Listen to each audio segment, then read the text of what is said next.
Hi friends, आपका स्वागत है आपका अपने यूट्यूब चैनल मैथ की दुनिया में।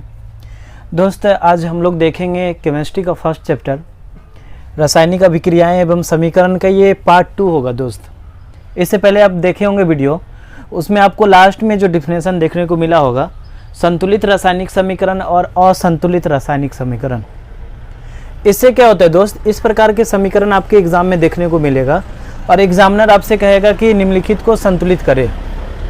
तो इसको संतुलित कैसे करते हैं, चलिए आसानी में समझते हैं। इसमें क्या होता है दोस्त, इस प्रकार से दो समीकरण आपको एग्जामिनर देगा एग्जाम में और आपको संतुलित करना है। तो संतुलित करने में क्या करते हैं, हम उस दिन भी आपको बताए होंगे कि सबसे पहले क्या करते हैं कि हाइड्रोजन और ऑक्सीजन को छोड़ते हैं और हाइड्रोजन और ऑक्सीजन के अलावा जो भी तत्व हमारे इस समीकरण में दिया होता है, सबसे पहले उसको संतुलित करते हैं। तो संतुलित करने के लिए क्या होता है दोस्त, कुछ नियम होता है। अब वो नियम क्या होता है, हम क्या करते हैं, संतुलित करने के लिए दोनों ओर की तत्वों की जो है परमाणु संख्या को हम समान करते हैं, तब जाकर के वो संतुलित होता है। तो संतुलित करने में क्या करेंगे, दोनों तरफ देखेंगे और दोनों तरफ देखने के बाद हम देखेंगे कि दोनों तरफ की जो तत्वों की जो परमाणु संख्या है उसकी संख्या समान है या नहीं, या जो तत्व या यौगिक आपस में अभिक्रिया कर रहा है, तो अभिक्रिया करने के बाद जो प्रतिफल बन रहा है उसका संख्या समान है कि नहीं। अगर संख्या समान हो जाए तब जाकर के वो संतुलित हो जाता है। तो देखिए कैसे संतुलित करते हैं आसानी से। आपको क्या बोले हैं कि जब समीकरण हम देखें तो उस समीकरण में सबसे पहले क्या करेंगे कि ऑक्सीजन और हाइड्रोजन को छोड़ देंगे। ऑक्सीजन और हाइड्रोजन के अलावा जो तत्व दिया हुआ रहेगा सबसे पहले उसको संतुलित करेंगे। तो देखिए इसको कैसे संतुलित करते हैं। यहाँ पर देखिए ये मैग्नीशियम है Mg, ये मैग्नीशियम 1 है, तो यहाँ भी मैग्नीशियम 1 है, ये तो संतुलित अवस्था में है। देखिए यहाँ पे क्लोरीन 1 है और यहाँ पे क्लोरीन कितना है दोस्त, 2 है, तो ये संतुलित अवस्था में नहीं है। अब संतुलित अवस्था में नहीं है तो अब हमको क्या करना होगा दोस्त, देखिए यहाँ पे संतुलित करने के लिए अब इसको हम लिख रहे हैं Mg प्लस में HCl एरो MgCl2 प्लस में H2। अब इसको हमको क्या करना है दोस्त, संतुलित करना है। अब संतुलित करने के लिए क्या करेंगे, सबसे पहले देखिए मैग्नीशियम 1 है तो यहाँ भी 1 है, संतुलित है। लेकिन यहाँ सिंगल था, अकेले था, और यहाँ पर क्लोरीन के साथ अभिक्रिया करके मैग्नीशियम क्लोराइड बना लिया। तो अब इसको संतुलित करने के लिए देखिए यहाँ पे यहाँ 1 है और यहाँ 2 हो गया। तो सबसे पहले मैग्नीशियम की संख्या देखिए दोस्त, अगर यहाँ पे हम 2 लगा दिए तो देखिए यहाँ मैग्नीशियम की संख्या 2 हो गया और यहाँ देखिए मैग्नीशियम की संख्या कितना हो गया, 1 ही है। तो अब यहाँ पर भी हम 2 लगा देंगे, 2 लगा दिए। अब देखिए क्या होगा, मैग्नीशियम तो संतुलित अवस्था में आ गया, लेकिन जैसे ही ये 2 डाले तो ये क्लोरीन बिगड़ गया। कैसे, क्योंकि देखिए 2 तो पहले ही था और 2 यहाँ पे हम मल्टीप्लाई में लगा दिए, ये इससे इसको गुना करके 4 बना दिया। तो 4 बनाने का मतलब क्या है कि अब देखिए यहाँ पे 4 हो गया और यहाँ 1 ही है, यहाँ 4 हुआ और यहाँ 1 है। अब इसको भी हमको क्या करना होगा दोस्त, बढ़ाना होगा। तो बढ़ाने के लिए इसको हम 4 से मल्टीप्लाई कर देंगे।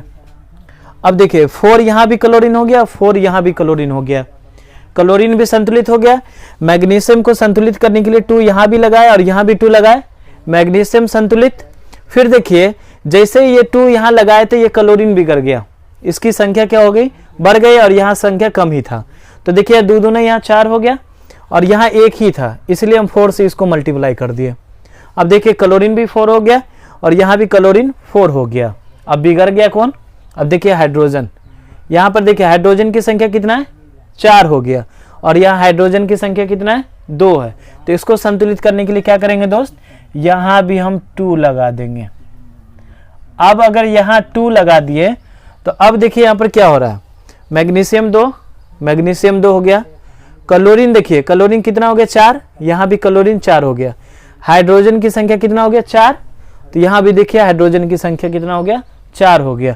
तब जब दोनों तरफ की जो तत्व होगा उसकी संख्या अगर दोनों तरफ अगर समान हो जाए तब जाकर के हम समझते हैं कि समीकरण क्या हो गया, संतुलित हो गया। आई होप समझे होंगे।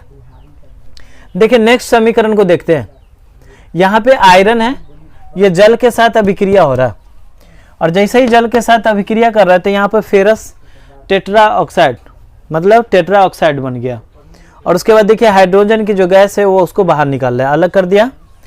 तो यहाँ पर देखिए आयरन की संख्या 3 है और यहाँ आयरन की संख्या 1 है। तो इसको देखिए समीकरण को पहले नीचे लिख देते हैं दोस्त।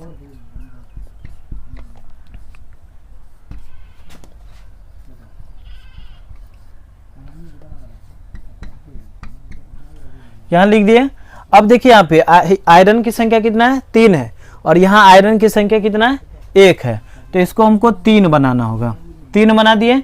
अब देखिए आयरन संतुलित हो गया, यहाँ भी आयरन संतुलित हो गया। अब देखिए यहाँ पे ऑक्सीजन की संख्या कितना है दोस्त, 4 है। ऑक्सीजन की संख्या 4 है और यहाँ देखिए ऑक्सीजन की संख्या 1 है। तो सबसे पहले ऑक्सीजन को संतुलित कर देते हैं, 4 लगा दिए। जब यहाँ पे हम 4 लगाए तो ऑक्सीजन की संख्या यहाँ भी 4 हो गया और यहाँ भी 4 हो गया, ऑक्सीजन संतुलित हो गया। फिर बिगड़ा कौन, हाइड्रोजन। देखिए यहाँ पे 4 दूना 8 और यहाँ पे हाइड्रोजन कितना है दोस्त, 2 है। तो बराबर तो नहीं है, अब इसको हमको बराबर करना होगा। तो यहाँ पे भी हमको क्या करना होगा, 4 लगाना होगा। जैसे ही 4 लगाएंगे तो दोनों तरफ के हाइड्रोजन की संख्या भी क्या हो गया दोस्त, संतुलित हो गया। तो आई होप समझे होंगे आप कि कैसे हम संतुलित करते हैं। और इस प्रकार से एग्जाम में आपको देखने को मिलेगा दोस्त। इस बार के एग्जाम में आपको तहलका मचाना है, मैथ और साइंस में बम्पर नंबर लाना है दोस्त। तो देखिए कैसे आएगा नंबर, जब हम आप एक दूसरे से जुड़े रहेंगे। तो देखिए आयरन की संख्या यहाँ 1 था और यहाँ 3 था, तो हमने इधर क्या लगा दिया, 3 लगा दिया। इधर और इधर दोनों तरफ समान हो गया। उसके बाद देखिए ऑक्सीजन की संख्या यहाँ पे 1 था और यहाँ 4 था। इसके बराबर लाने के लिए हमको 4 से मल्टीप्लाई करना हुआ। 4 से ऑक्सीजन को गुना कर दिया, 4 हो गया, यहाँ भी 4 हो गया। ऑक्सीजन तो संतुलित हो गया। फिर बिगड़ा कौन, हाइड्रोजन। अब हाइड्रोजन 4 दूना 8 हो गया और यहाँ 2 था पहले, हमने यहाँ 4 लगा दिया, 4 दूना 8। कैसे आसानी से आप समझ रहे हैं इसको, और आसानी से बना भी सकते हैं दोस्त, कोई डिफिकल्ट नहीं है। आप आसानी से इसको संतुलित कर सकते हैं। इतना आसान कर देंगे ना, कहेंगे हाँ अब केमिस्ट्री भी आसान होता है। अब देखिए नेक्स्ट में क्या है, एल्युमिनियम। एल्युमिनियम की संख्या देखिए यहाँ पे कितना है, 1 है और यहाँ एल्युमिनियम की संख्या कितना हो गया दोस्त, 2 हो गया। उसके बाद देखिए हाइड्रोजन की संख्या 2 है, यहाँ भी हाइड्रोजन की संख्या 2 है। यहाँ पर देखिए क्या हो रहा है, ये SO4 हो रहा है, यहाँ SO4 का होल ट्राइस हो रहा है। तो फिर बिगड़ा कैसे, तो अब इसको देखिए शुद्ध कैसे करना है, संतुलित करना है दोस्त।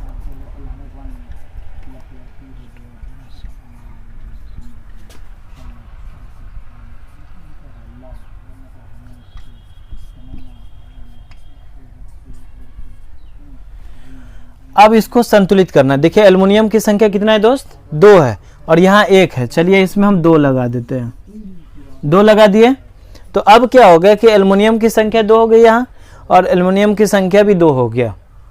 नेक्स्ट में क्या है, देखिए यहाँ पे कि SO4 का होल ट्राइस बोल रहा है यहाँ पे। तो आप यहाँ पर क्या कर दीजिए, 3 लगा दीजिए, 3 लगा दिए। तो देखिए SO4 का होल ट्राइस था, तो यहाँ भी 3 गुना हम कर दिए। जैसे ही 3 गुना कर दिए तो H जो है ना, H बिगड़ गया, हाइड्रोजन क्या हो गया, बिगड़ गया। कोई दिक्कत नहीं, बिगड़ गया, इसको भी हम सुधार देंगे। क्यों, क्योंकि सबसे पहले हमको दूसरे तत्व को सुधारना है। तो यहाँ पर देखिए जैसे ही SO4 सुधरा तो ये हाइड्रोजन बिगड़ गया। अब इसको भी सुधारते हैं। देखिए यहाँ पर 3 दूना 6 हो गया। तो दोस्त यहाँ पर क्या करेंगे, आप 3 लगा देंगे, ये भी सुधर गया। तो देखिए संतुलित कैसे करते हैं, आसानी से आप संतुलित कर सकते हैं। यहाँ से आप 2 नंबर पक्का उठा लेंगे एग्जाम में, 2 नंबर आपको छोड़ करके नहीं आना है। कैसे उठाना है देख लिया, आपको कैसे संतुलित करना है। चलिए नेक्स्ट पॉइंट पे चलते हैं। कर रासायनिक समीकरण से प्राप्त होने वाली सूचनाएं, मतलब रासायनिक समीकरण जो लिखाता है ये सब, इससे हमको क्या पता चलता है, क्या सूचना मिलती है। तो इससे सूचना क्या मिलता है दोस्त, कि देखिए यहाँ पे रासायनिक अभिक्रिया में भाग कौन कौन सा अभिकारक ले रहा है। मतलब आपको पीछे भी बताए थे, पिछले वाले वीडियो में, कि जो अभिक्रिया में भाग लेता है उसको हम अभिकारक कहते हैं।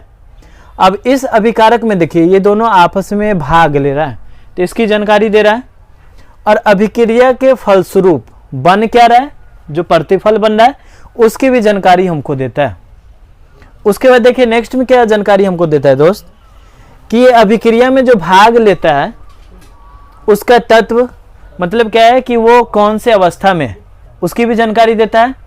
और ये किस अनुपात में भाग लेता है, मतलब क्या है कि आयरन और जल ये किस अनुपात में एक दूसरे से भाग लेता है, इसकी भी जानकारी देता है। और इसको भाग लेने के बाद जो प्रतिफल बनता है इसका भी अनुपात क्या होता है उसके बारे में भी बताता है।